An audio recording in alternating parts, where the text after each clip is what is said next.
اطمینان محسوس کر رہا تھا اور پھر اچانک اس کا ہاتھ بلند ہوا اور بجلی کسی تیزی سے خنجر لڑکی کے عین دل کے مقام پر پیوست ہو گیا۔ مساج ٹیبل پر وہ ذرا سا اچھلی، پھر قاتل کے دباؤ تلے ساکت ہو کر رہ گئی۔ اس کے حلق سے صرف ایک گھٹی گھٹی چیخ نکلی تھی، اور وہ بھی چیخ کے بجائے ایک کربناک آہ سے ملتی جلتی آواز تھی۔ یہ اس کی پہلی اور آخری چیخ تھی جو قاتل کی آمد کے بعد اب تک بلند ہو سکی تھی۔ قاتل نے خنجر اس کے سینے سے واپس کھینچا اور پھر جنون کے عالم میں اس کے تقریباً بے جان جسم پر مزید وار کرنے لگا۔ وہ مشینی انداز میں یوں پے در پہ وار کر رہا تھا جیسے جسم کے ہر حصے کو چھید ڈالنا چاہتا تھا۔ پھر اس نے بیوٹیشن کی لاش کو مساج ٹیبل پر چھوڑا اور اس لڑکی کی طرف دیکھا جسے وہ پہلے ہی ذبح کر چکا تھا۔ انداز کچھ ایسا تھا جیسے اسے اپنا ادھورا چھوڑا ہوا کام یاد آ گیا ہو، اور وہ اس لڑکی کی لاش کے قریب پہنچا اور گھٹنوں کے بل بیٹھ کر اس پر اس طرح جنون کے عالم میں چاقو سے وار کرنے لگا۔ لاش کو مزید بے حال کرنے کے بعد گویا اس کی تسکین کا عمل مکمل ہو گیا۔ سیدھے کھڑے ہو کر اس نے تولیے سے چاقو اچھی طرح پونچھ کر بند کر کے واپس جیب میں ڈال لیا۔ اس کے دستانوں پر بھی خون لگ گیا تھا۔ تولیے سے رگڑا مگر انہیں اتارا نہیں۔ مطمئن ہو کر اس نے گرد و پیش کا جائزہ لیا، پھر اس کے حلق سے کچھ ایسی عجیب اور ناقابل فہم سی آواز نکلی جیسے کسی درندے کو پیٹ بھر کر خوراک مل گئی ہو، اور اب وہ دوبارہ کھلی فضاؤں میں وہاں سے غائب ہو گیا۔ ہاں، وہ غائب ہو گیا تھا۔ منیر نے فائزہ کے کندھے مضبوطی سے تھامے ہوئے تھے۔ اس کی حالت عجیب سی ہو رہی تھی۔ اس کے پورے جسم میں ارتعاش تھا، ہلچل تھی، اور وہ پھٹی پھٹی آنکھوں سے ہوا میں ایک ٹک دیکھی جا رہی تھی۔ فائزہ، تمہیں کچھ اندازہ ہے یہ واقعہ کہاں ہو رہا ہے؟ کہاں ہو رہا ہے؟ نہیں، فائزہ کی سرگوشی نما آواز ابھری۔ بس اتنا معلوم ہے کہ وہ کوئی بیوٹی پارلر ہے، اور اب تو کوئی فائدہ ہی نہیں۔ دونوں لڑکیاں قتل ہو چکی ہیں۔ جو لڑکی زیادہ خوبصورت تھی اسے قتل کرنے سے پہلے اس نے۔ فائزہ نے جملہ ادھورا چھوڑ کر دونوں ہاتھوں میں منہ چھپا لیا اور سسکیاں لینے لگی۔ منیر نے اسے رونے دیا۔ چند لمحے بعد اس کی سسکیاں تھم گئی اور اس نے خود ہی آنکھوں سے ہاتھ ہٹا لیے۔ بھیگی بھیگی آنکھوں سے ہوا میں گھورتے ہوئے وہ بولی، منیر، منظر میری آنکھوں سے ہٹ نہیں رہا۔ اس بار نئی بات یہ تھی کہ چاقو کی تکلیف میں نے اپنے جسم میں محسوس کی۔ جسم میں مجھے کھستا ہوا محسوس ہوا۔ جب اس خوبصورت لڑکی کے جسم میں بار بار چاقو اتارا گیا تو مجھے یوں محسوس ہوا جیسے یہ وار مجھ پر کیے جا رہے ہیں، اس لیے میں اذیت سے تڑپنے لگی تھی۔ ہاں، میں تو تمہاری حالت دیکھ کر گھبرا ہی گیا تھا، ایمبولینس کے لیے فون کرنے لگا تھا، لیکن اطمینان کی بات یہ تھی کہ اس دوران تم بول رہی تھی، جو کچھ تمہیں نظر آ رہا تھا بتائی جا رہی تھی۔ مجھے لگ رہا تھا کہ میں بے ہوش ہو جاؤں گی، اور میں بے ہوشی سے بچنے کے لیے بولے جا رہی تھی۔ میں منظر کو اپنی آنکھوں سے اوجھل نہیں ہونے دینا چاہتی تھی کہ شاید کوئی سراغ مل جائے، قاتل کا کچھ پتہ لگ جائے، اور شاید ہم اسے روکنے کے لیے کچھ کر سکیں۔ اوہ، قاتل اب دوبارہ اس لڑکی کی طرف بڑھ رہا ہے جسے وہ پہلے ہی قتل کر چکا ہے۔ اف! فائزہ کے لہجے میں ایک بار پھر اذیت جھلک رہی تھی۔ اس کے چہرے پر نفرت اور کراہیت کے آثار نمودار ہو گئے۔ ایک لمحے کے بعد اس کی آواز سرگوشی میں ہلکی ہلکی آواز میں ڈھل گئی۔ لڑکی کو قتل کرنے کے بعد اس مردود کو چین نہیں آیا۔ وہ بے حس، وہ شیطان اس کی لاش پر پے در پے چاقو سے وار کر رہا ہے۔ کیا تم اس کا چہرہ دیکھ رہی ہو فائزہ؟ کس قسم کے تاثرات ہیں اس کے چہرے پر؟ عجیب بات یہ ہے کہ ابھی تک مجھے اس کے چہرے کی جھلک بھی نظر نہیں آئی۔ میں مسلسل اسے پیچھے سے ہی دیکھ رہی ہوں۔ اب وہ اٹھ کھڑا ہوا ہے۔ اس کمرے میں لائٹس آن نظر آ رہی ہیں، لیکن ان سے جیسے روشنی ہی نہیں پھوٹ رہی، وہ چراغوں کی طرح ٹمٹما رہی ہیں۔ کمرے میں ہلکی سی روشنی نظر آ رہی ہے، بالکل ناکافی سی۔ در و دیوار پر جیسے پرچھائیاں سی رینگ رہی ہیں۔ وہ ایک عجیب آسیب زدہ بیوٹی پارلر معلوم ہوتا ہے۔ تم اپنی ذہنی طاقت استعمال کرو، خیالات کی لہروں میں زیادہ یکسوئی پیدا کرو، کوشش کرو کہ وہ شخص مڑ کر تمہاری طرف دیکھے تاکہ تم اس کا چہرہ دیکھ سکو۔ فائزہ ہوا میں گویا کسی ایک نقطے کو گھورنے لگی۔ چند لمحے کے لیے وہ بالکل خاموش ہو گئی، پھر اس کے چہرے سے بے پناہ خوف جھلکنے لگا۔ اوہ! وہ مڑ کر میری طرف دیکھ رہا ہے۔ اس کے اوور کوٹ کا کالر اٹھا ہوا ہے اور ہیٹ کا چھجا پیشانی پر جھکا ہوا ہے۔ ملگجے اندھیرے میں، ہلکے سے اندھیرے میں مجھے اس کا چہرہ نظر نہیں آ رہا ہے، صرف آنکھیں دکھائی دے رہی ہیں جو اندھیرے میں انگاروں کی طرح دیکھ رہی ہیں۔ اسے معلوم ہے کہ میں اسے دیکھنے کی کوشش کر رہی ہوں۔ اسے معلوم ہے کہ میں اسے دیکھنے کی کوشش کر رہی ہوں۔ وہ بھی بہت زیادہ ذہنی طاقت کا مالک ہے، ایسی ذہنی طاقت جو بہت ہی شیطانیت والی ہے۔ اس کی آنکھوں میں غیظ و غضب ہے، جنون ہے، وحشی پن ہے، شیطان ہے وہ، میرے لیے دھمکی ہے۔ یہ آنکھیں اس وقت اپنی نارمل حالت میں نہیں ہیں۔ اچانک ہوا میں پے در پہ 3-4 آوازیں ابھری، جیسے شیشے کی چیزیں گر کر ٹوٹی ہوں۔ فائزہ اور منیر نے بیک وقت دیوار کی طرف دیکھا۔ دیوار گر شیلف میں سجے ہوئے شیشے کے نفیس فرانسیسی کھلونوں میں سے 3-4 کھلونے نہ جانے کس طرح خود بخود لڑک کر گیس کے ہیٹر پر گرے تھے اور چکنا چور ہو گئے تھے۔ اس کے ساتھ ہی وہ منظر فائزہ کی نظروں سے غائب ہو گیا جو وہ اب تک دیکھ رہی تھی۔ نامعلوم قاتل کا وہ ہیولا، اس کا سایہ، اس کی وہ انگارہ سی آنکھیں، گویا فضا میں تحریر ہو گئی تھی، فضا میں گم ہو گیا تھا وہ۔ فائزہ کی نظروں کے سامنے صرف دھوئیں کی ایک دیوار سی رہ گئی تھی۔ یہ اس درندے کی ذہنی طاقت کا کمال ہے۔ نہ جانے کون ہے وہ نہیں چاہتا کہ میں اس کی صورت دیکھنے کی کوشش جاری رکھوں، اس نے کھلونوں کی کرچیوں کی طرف اشارہ کرتے ہوئے تقریباً چلا کر کہا۔ اس کے ذہن سے خارج ہونے والے خیالات کی لہروں نے یہاں ہلچل پیدا کر دی اور کھلونے گر گئے۔ منظر میری نظر سے گم ہو گیا۔ وہ یہی چاہتا تھا۔ یہ قاتل اس سے بھی زیادہ خطرناک ہے جو پولیس کے ہاتھوں مر چکا ہے، لیکن یہ اچانک ہی کہاں سے نمودار ہو گیا؟ ایک قاتل کے مرتے ہی دوسرا کہاں سے پیدا ہو گیا؟ کیا ان دونوں کے درمیان کوئی تعلق تھا، کوئی رشتہ تھا؟ میرے پاس تو تمہارے سوالوں کا کوئی جواب نہیں ہے، فی الحال تو کسی کے پاس بھی میرے سوالوں کا کوئی جواب نہیں۔ فائزہ پھیکی سی مسکراہٹ کے ساتھ بولی۔ میرے سوالوں کے جواب شاید صرف وقت کے پاس ہیں، آنے والے وقت کے پاس۔ مجھے آنے والے وقت کا انتظار کرنا ہوگا۔ انتظار کی گھڑیاں گزارنے کے لیے وہ اسٹڈی میں جا کر بیٹھ گئی۔ لڑکپن سے اس کی عادت تھی کہ جب وہ کسی مسئلے پر زیادہ پریشان ہوتی تھی اور اس کا ذہن الجھ جاتا تھا تو وہ کاغذ قلم لے کر بیٹھ جاتی تھی اور اس مسئلے کو کئی حصوں میں تقسیم کر لیتی تھی اور پھر اسے سوالات کی شکل دے کر ترتیب وار لکھ لیتی تھی۔ پھر دوسرے کاغذ پر نہایت ٹھنڈے دل سے وہ ان سوالوں کے جواب لکھنے کی کوشش کرتی تھی۔ اس طرح ایک مسئلہ جب ٹکڑے ٹکڑے ہو کر الفاظ کی صورت میں اس کے سامنے کاغذوں پر بکھر جاتا تو پھر وہ اسے سنگین اور پریشان کن دکھائی نہیں دیتا تھا اور اس کے دل کو قرار سا آ جاتا تھا۔ آج بھی اس نے یہی طریقہ آزمانے کا فیصلہ کیا۔ میز پر بیٹھ کر اس نے قلم اور رائٹنگ پیڈ سنبھالا اور ترتیب وار سوالات لکھنے شروع کر دیے۔ مجھے قتل، خون ریزی کے یہ مناظر کیوں نظر آنے لگتے ہیں جبکہ میں ان کے لیے کوشش بھی نہیں کرتی؟ اور اب اچانک ہی یہ مناظر دیکھنے کے دوران وہ تکلیف بھی کیوں محسوس کرنا شروع کر دی ہے میں نے، جو ان معصوم لڑکیوں کو محسوس ہوتی ہوگی جن پر چاقو سے وار کیے جاتے ہیں؟ کیا یہ اتفاقات آج تک کسی اور شخصیت کے ساتھ بھی پیش آئے ہیں؟ کیا ایسی طاقت کسی اور انسان کو بھی عطا کی گئی ہے؟ بیوٹی پارلر میں موجود قاتل کو کیوں کر احساس ہوا کہ میں اپنی ذہن کی آنکھ سے اسے دیکھ رہی ہوں؟ کیا قاتل بھی واقعی اتنی ہی ذہنی طاقت کا مالک ہے جتنی مجھے ملی ہوئی ہے کہ اس نے مجھے اپنا چہرہ دیکھنے سے باز رکھا؟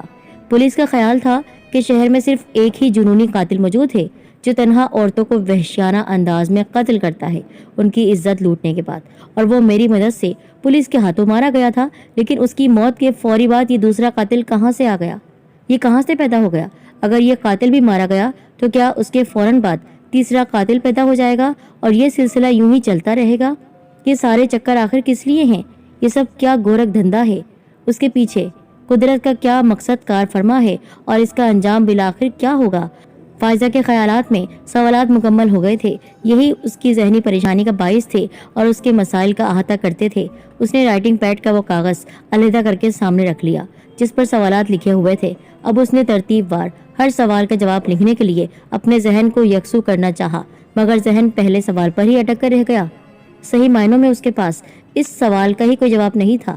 پھر اسے احساس ہوا کہ در حقیقت اس کے پاس کسی بھی سوال کا کوئی جواب نہیں۔ بہت دیر تک وہ اپنے سامنے پھیلے ہوئے سادہ کاغذوں کو گھورتی رہی۔ بالآخر اس نے جھنجھلاہٹ کے عالم میں رائٹنگ پیڈ اٹھا کر ایک طرف پھینک دیا۔ اس کا اضطراب، بے چینی اور خیالات کی یہ جنگ شاید کچھ اور بڑھ چکی تھی، مگر مسکن دوا کی گولی نے اس کے ذہن اور اعصاب پر اثر کرنا شروع کر دیا تھا۔ ایک نہایت ہلکے سے خمار نے اس کی بے چینی کو دبا دیا تھا اور اسے مصنوعی طور پر پرسکون کر دیا تھا۔ کئی منٹ تک وہ ریوالونگ چیئر پر نیم دراز سی لیٹی رہی۔ یکایک ٹیلی فون کی گھنٹی بج اٹھی۔ فائزہ کے پہنچنے والی ہے قاتل تک۔ اس کو کیا اس کے سوالات کے جواب مل جائیں گے؟ فون کس کا آیا تھا؟ آخر کیا پولیس ڈھونڈ لے گی اس قاتل کو؟ کس طرح ایک قاتل کے بعد دوسرا قاتل پیدا ہو رہا ہے، جاننے کے لیے اگلی قسط ضرور دیکھیے گا۔